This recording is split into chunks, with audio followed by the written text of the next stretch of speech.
Hello guys, দেখতে পাচ্ছেন আমি এবং নিহান চলে এসেছি বোটের উপরে। আর এই জায়গাটা অনেকে হয়তো চিনবেন না। এটা হচ্ছে ইপিজেটের পশ্চিম পাশে। আপনারা যদি একটু পিছনের দিকে তাকান তাহলে দেখবেন ইপিজেটের একটা ফ্যাক্টরি এখানে দেখা যাচ্ছে।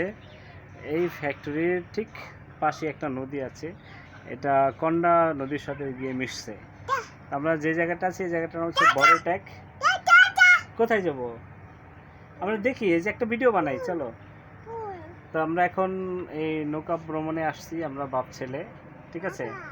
তো দেখো, এই যে আমার বাবা।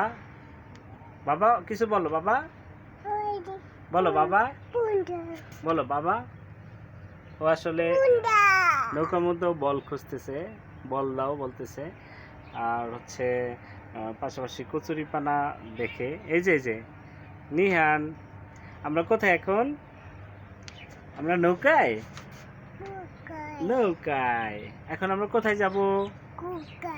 আমরা এখন বাসায় চলে যাব নাকি? বাসায়। ওকে। তো গাইজ, মাঝে মধ্যে আসলে ঘুরতে বের হওয়া দরকার। অনেকেই ঘুরি না, বাচ্চাদেরকে সময় দেয় না।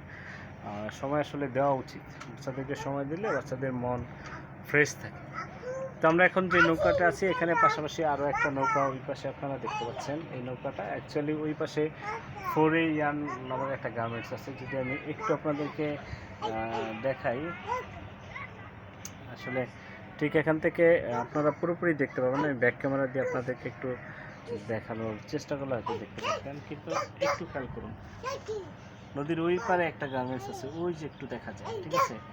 এখানে আসলে যাতায়াতের তেমন কোনো রাস্তা নেই, শুধু এই নদীপথ এই বর্ষা মৌসুমে।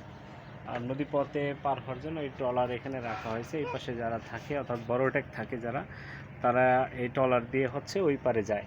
তো আমরা এখানে মাঝে মধ্যে অনেকেই ঘুরতে আসতে পারি। এই ট্রলার নিয়ে চাইলে আপনি কন্ডা ব্রিজ পর্যন্ত যেতে পারবেন। এই ট্রলারের ভাড়া কত বাকি সে বিষয়ে এই মুহূর্তে আমার জানা নেই, তবে আপনারা চাইলে ধারণা দিতে পারি। এখানে দেখতে পাচ্ছেন আরও দুটো বাচ্চা চলে এসেছে, ওরাও এখন দুষ্টামি করতেছে। ওই যে একটা বাচ্চা আর হচ্ছে এই একটা বাচ্চা, ঠিক আছে। দেখো, জি জি বাবা, হাঁস পানিতে। ওকে,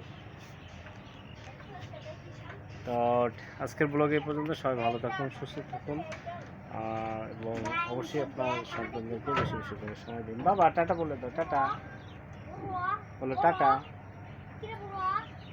বলো, টাটা।